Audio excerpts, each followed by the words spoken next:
talking with couples today who say that their relationship was really ruined. Some almost put on the rocks when they moved in together.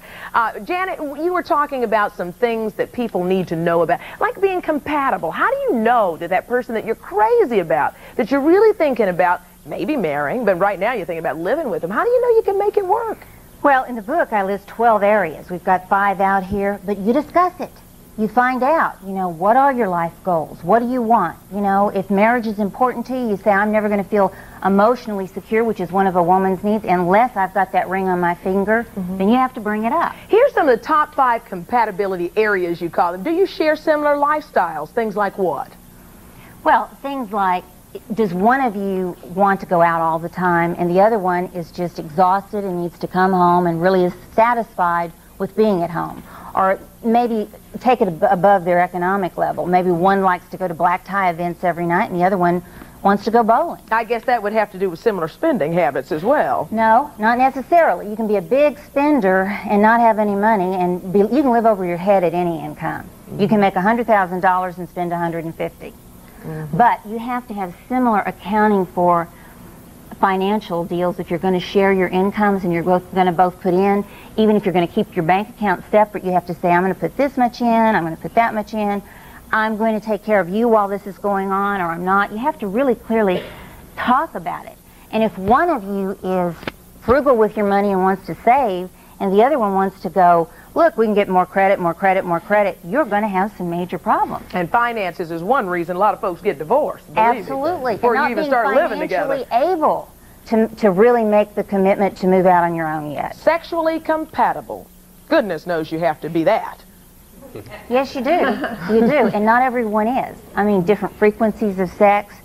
Using sex is... a weapon. A weapon? That's really bad. That's really a bad thing to do. Relate. Even if it works temporarily, it is a very bad thing to do. Yeah. A man really wants to feel like the woman wants it as much as he does. That she's there with him because she loves him. And some women can't use it as a defense because they want it more than the man they're with. So, they'd be cutting their nose off to spite their face. That couch of boredom could be a happy couch. He'd like it to be that way. Your life goal's the same. That's something that we talked about here a lot. And I don't think they've discussed their life goals a lot. You want to be an artist? Well, I was airbrushing professionally for 5 years prior to moving out to California. When I came out to California, basically what I was doing prior was airbrushing upon command of people what they wanted. I was airbrushing T-shirts and such. And when I moved to California, I had to find, what I wanted to do, and it took a lot of time to find an understanding. But now, so what you have to do is share it with Jennifer. You really have to let her know, and you've got to see. Real love means I put your needs at the same level I put my own. I don't put them lower or higher, but I care about what's right for you. Even if it meant we couldn't be married and I'd have to let you go, to achieve what you want. That's love. Love is not just, what are you going to do for me today? It's talking about your life goals. If one of you wants to be married and the other doesn't think it's important, you can't say, okay, I'm going to put my values down because I know he'll come around or she'll come around, because then you don't respect yourself and you start out with resentment. So I like what you brought up earlier, that one of the young ladies had given up her dream of marriage, if that was what she was doing. Someone had sacrificed or had given up basically her value system. Right, and when you compromise your own value system, all these little things go into play that say, what will I compromise next? And you're angry. And if you're angry enough to be throwing things, you're angry out of control. I guess that's, do you share communication styles? Well, communication styles, people are left and right brained. One person can be very emotional in their communication, the other can be very analytical.